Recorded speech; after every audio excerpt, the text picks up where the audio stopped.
Is Gran Turismo worth watching, Rob? I will say that Gran Turismo is worth watching. I would say it's worth watching as well. Yeah. Just, Even if you don't know anything about the game, if you like racing movies, it's good. Is it the best racing movie that's ever been made? No. But it's got some great scenes. It's got some really good racing footage. It's definitely cheesy in places. It's definitely got some hokey special effects stuff that wasn't needed. it was more like the flyby CG. Yeah, When the FPV drone stuff. When they got far away from the cars, yeah, it just wasn't that realistic. But Yeah. now, but granted, as far as movies you watched recently, it was really good CG car shots. I had trouble determining at times the real shots from the cars versus CG at times. Yeah, because they definitely had real cars. Yeah. Yeah. It's weird. Usually when you're farther away, It's harder to tell. correct. But Yeah. now when they pulled away, like, this doesn't look real. Yeah, I know. So it was very weird for me. I'm like, this is The reason that it has everything to do with speed and how cars look going at speed, it's a lot easier to have them tight and like flying by you. I would still do the flyby drone shots. Sure, yeah. Some of them are fine. And then you just CG the audience, or if I got a CG into the movie, right? But like when you get to those cars, But the cars are real. It's real. Yeah, that's what I would do. Yeah. So, And there were definitely instances where that was not the case, Yeah. where the cars were CG. and you could tell. Yeah. You could tell. Yeah.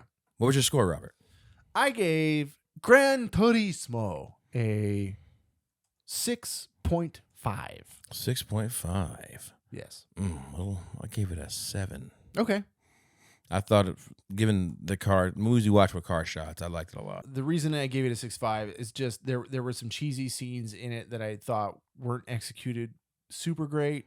But fucking David Harbour stole the fucking show of this movie. He was good. He was really, really good in this movie. Him and Digimon, man, with the truth, man. Like, Yeah. And Homeboy was like, he wasn't a horrible actor. Like, what's his name? Archie. Yeah. But He was fine. I mean, it felt like he played the young racing driver okay. And I also felt like in C, he wasn't tremendous. Like, I felt like it was similar. The one that was kind of a little bit disappointing to me, honestly, was Orlando Bloom. I thought like his performance was kind of weak. yeah.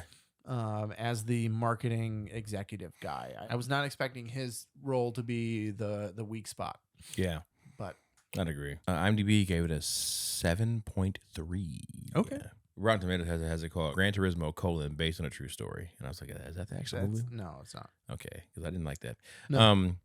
But critics gave it a 65%. Hey, 6.5. Yeah. The audience gave it a 98. Okay. That's a little high, but I get it. It's a little high. But Yeah. again, like if you like the game, If you like the game, it's way better than I expected it to be, honestly. I would agree. I'd agree with that, yeah. I was expecting this movie to be a train wreck, Mm, and it wasn't. It was definitely a feel-good racing movie with some good shots, some good, story elements. It just left a few things out. There's some training stuff that was left out, and just the CG car stuff was just kind of a bummer in places. That's kind of what held it back for me. But all in all, it's a good racing movie. So if you're into that sort of thing, I would definitely check it out. Hell yeah.